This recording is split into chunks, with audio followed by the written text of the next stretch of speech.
राजकुमार और दायन की प्रेम कहानी। राजकुमार आदित्य अपने साहस और न्यायप्रियता के लिए पूरे राज्य में प्रसिद्ध था, लेकिन उसे नहीं पता था कि उसकी जिंदगी एक ऐसे मोड़ पर आने वाली है जहां उसे अपने दिल और समाज के नियमों के बीच सबसे कठिन फैसला लेना होगा।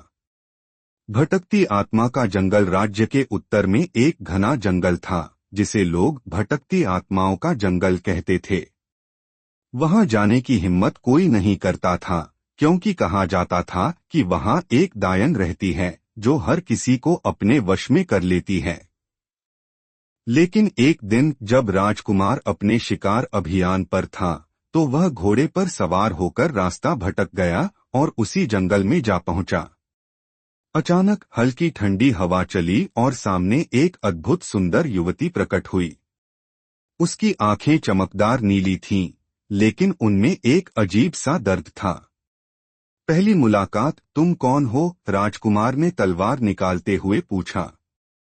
युवती हल्के से मुस्कुराई, मैं सायरा हूं, वो जिसे लोग दायन कहते हैं। राजकुमार चौंक गया।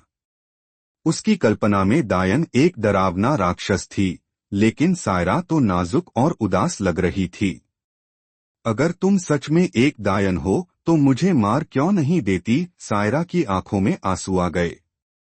क्योंकि मैं वह नहीं हूं जो लोग सोचते हैं। मैं बस एक श्रापित आत्मा हूं जिसे कभी सच्चे प्यार की तलाश थी। प्यार की शुरुआत। राजकुमार और सायरा के बीच धीरे धीरे एक अनोखा रिश्ता बनने लगा। राजकुमार को सायरा के अंदर छिपी पीड़ा और अकेलापन महसूस हुआ। उसने जाना कि सायरा एक निर्दोष राजकुमारी थी जिसे एक काले जादूगर ने श्राप देकर दायन बना दिया था।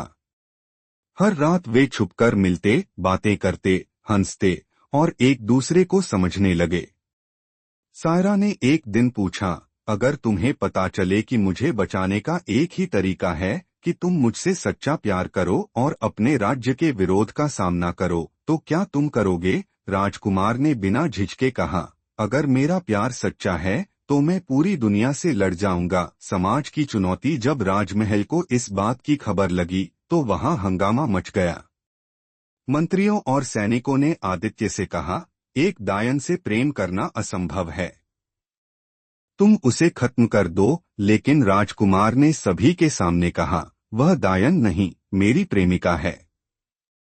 मैं उसे बचाने के लिए किसी भी हद तक जाऊंगा। वह काले जादूगर से लड़ा, श्राप को तोड़ा और सायरा को वापस एक इंसान बना दिया। एक नया सवेरा। सायरा अब फिर से एक साधारण लड़की थी। समाज ने धीरे धीरे उसे स्वीकार कर लिया, क्योंकि सच्चा प्यार हर अंधविश्वास से ऊपर होता है। राजकुमार और सायरा ने शादी कर ली और उनका प्यार एक मिसाल बन गया कि सच्चे प्रेम में कोई श्राप, कोई डर और कोई समाज की दीवार टिक नहीं सकती।